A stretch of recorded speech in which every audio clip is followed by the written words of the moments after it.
Thank you. Thank you. Thank you for being here tonight. It's absolutely essential that you be here and show Congress and you show Iran what we believe in. We stand today united as Americans, not as Republicans or Democrats, but we stand united as Americans. We stand united believing that America is a force for good and not for evil in the world. We stand united in believing that this is a bad agreement for America and the rest of the world. And we stand united knowing that America is strong, and in our history, when we see evil, we will confront it, contain it, and we will defeat it. We will never, we have never, and we will never accommodate it. We know that you've heard often tonight, this is a bad agreement. We know it's in a good agreement, and people in this president say, but it's all we could get. It's a sign of weakness. America in recent history has shown we can do better. What did we do to the former Soviet Union? We brought the Soviet Union to its knees. But let me give you one other example, more recent. There was a regime that was a pariah in the world community. It was an outcast. It supported terrorism around the world.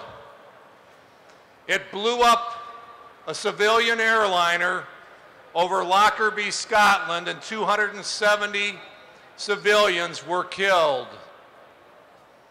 But the world stood strong, led by America. We imposed sanctions. We sent a message that we would not accommodate a terrorist regime. And in 2003 and 2004, we brought that regime to its knees, and we learned what a good agreement would be. A good agreement says, we will renounce terrorism. A good agreement says, not only that, but we will work with you to fight terrorism.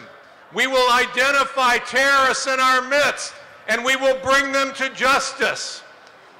We said, if you want to come back into the world community, we're not going to put together a Rube Goldberg scheme of verification. You're going to crate your program up, and our Secretary of Energy is not going to be responsible for monitoring what's going on. Our Secretary of Energy, all that he's going to have to do is rent a warehouse in the United States of America, because that's where your nuclear program is going to be. We're taking it from you. We will pay compensation. You will pay compensation to the victims of your terrorist attacks over the previous years. Yes, we brought Libya to its knees. And what do we see from this president?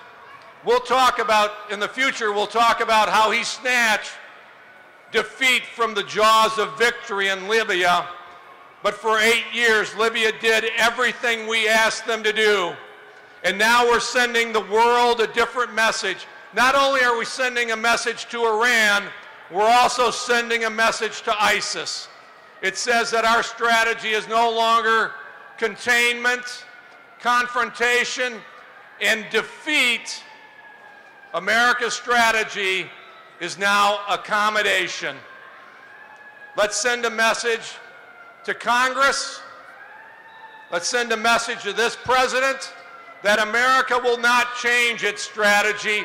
We want an America that wants confrontation, containment, and ultimately the defeat of evil, whether it is Iran or whether it is ISIS. America is a winner. We will never accommodate evil in this world, and we never will accommodate it and allow Iran to have a nuclear weapon. Send that message to Washington. Send that message to the rest of the world, and we will win again. Thank you very much.